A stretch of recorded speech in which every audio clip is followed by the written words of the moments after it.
We're tired of that. We're taking a stand, and this is what they give us. I've done it for 30 years, every single anniversary. So the people who are interviewing me, you know, they could just go back from the year after, 10 years later, and I'm saying the same thing. We've tried to talk to them, and our voice is falling on deaf ears. Our words fall on deaf ears. And that includes the media. It's kind of frustrating on my side that I have to keep doing this and reiterating, you know, this is our land. It was never given up. This land is being stolen right from under us. They want people to get hurt over a golf course. Native people are fed up. Selon les livres d'histoire du Canada, c'était à peu près à cette époque, il y a 30 ans, que le siège de 78 jours, connu sous le nom de crise d'Oka, a pris fin. Cependant, les Mohawks de Kanesatake savent que la lutte pour les terres et les titres ne s'est pas arrêtée quand les caméras se sont éteintes, lorsque les médias ont cessé de prêter attention. They show in how they present their stories that they actually have no understanding of the profound and deeply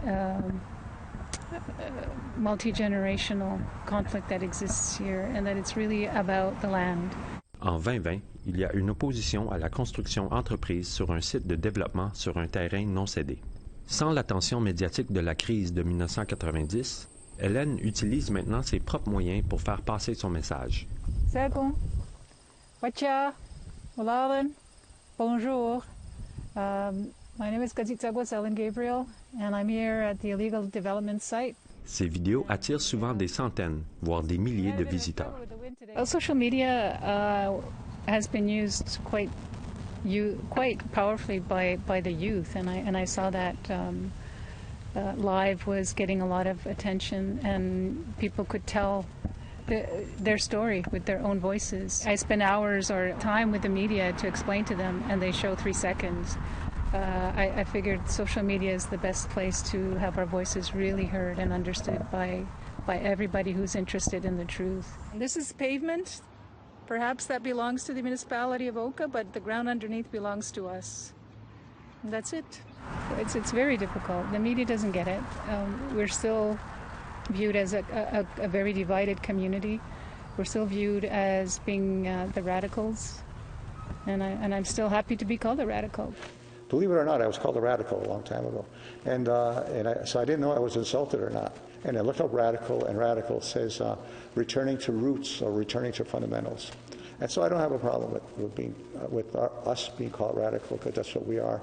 Kenneth Deere a joué le rôle de personne ressource auprès des médias pendant 3 jours en 1990, mais il a rapidement appris quelle était l'histoire qui les intéressait. They tried to find weaknesses and try to distract the issue. You know, say, well, is it really about the land, or is it about cigarettes, you know, or about something else? You know, the media seemed to be focusing on guns and masked warriors and wearing camouflage. You know. And that wasn't really the issue. And this ain't a surrender either. Une fois le siège terminé, il a été difficile de rétablir les faits. I remember in the past, you would, if you put an op-ed in a paper and you asked to be paid for it, they say, well, you should just be grateful that it's being published, you know. Kenneth Deere n'est pas le seul à critiquer le traitement médiatique de 1990. Le livre « Seeing Red » examine 400 ans de couverture des journaux canadiens. À propos de la crise d'Oka, on peut y lire, pour la première fois, un contre-discours soutenu est apparu, un discours de mobilisation qui remettait en question le colonialisme dans son entièreté. Mais il était difficile de l'entendre au milieu du rugissement des reportages de style colonial. Il n'y avait pas beaucoup de journalisme autochtone au moment du siège de 1990. 2 ans plus tard, cela allait changer. I had no money, but I had some friends and acquaintances and a couple of enemies, and we got together and we all agreed, came to a consensus that yes, let's have a newspaper. The Eastern Door a vu le jour en janvier 1992. There was only like 1,500 domiciles here, but I was selling like 2,000 or 3,000 papers. And other people have told me that the Eastern Door helped heal the community in that time of recovery from the crisis. Dr. Deere has made his mark in many areas, including education, the media, and the international politics.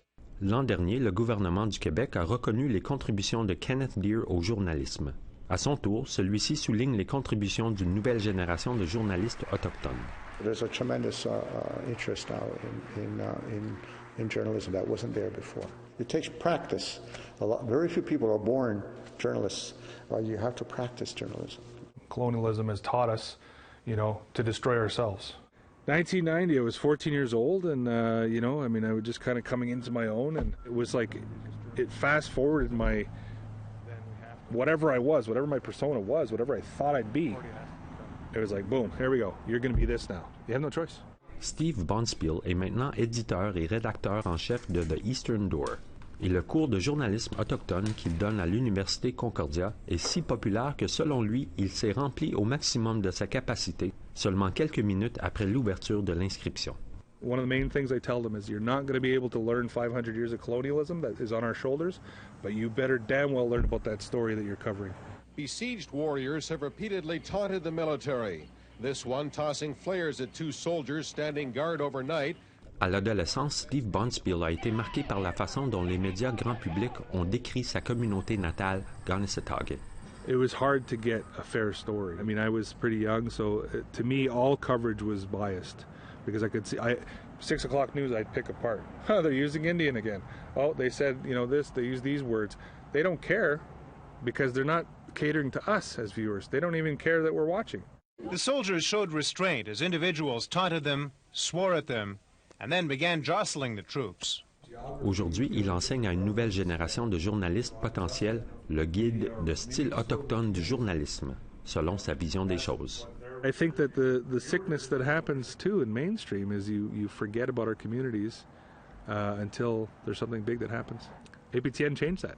It's been just over a year since the official birth of Nunavut. 10 ans après le siège, le tout premier radiodiffuseur autochtone au monde, APTN, fait ses débuts. Dan David, premier directeur des nouvelles d'APTN, est originaire de Kanesatake.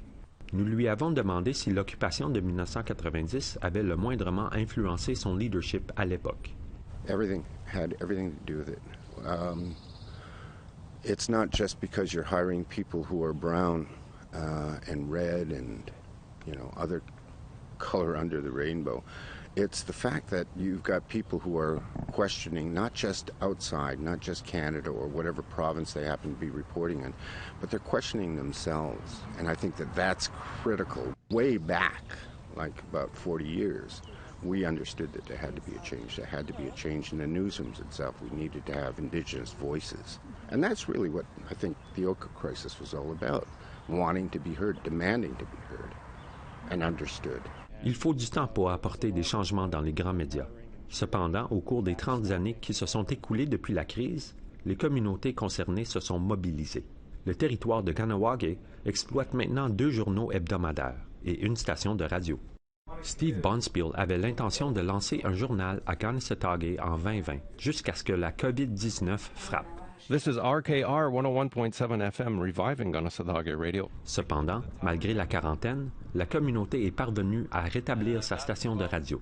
They need as many outlets, creatively, expressively, anything to get them out there to say, we are proud and you should support us because we're not just about the crisis. We're a living, breathing, caring community that wants to move forward. Le rapport final de la commission d'enquête le confirme. Bien que la réponse des médias s'améliore lentement, le rapport indique que le problème réside dans la persistance de certains préjugés idéologiques qui, de l'avis de plusieurs, ont été renforcés par les événements d'Oka au début des années 1990. Le rapport lui-même n'offre peut-être pas le cadre nécessaire pour imposer des améliorations de la couverture médiatique, mais au moins dans certaines parties de la nation Mohawk, les améliorations sont déjà venues de l'intérieur. Un reportage de Lindsay Richardson, Nouvelles nationales d'APTN, Tiohtià:ke, Montréal.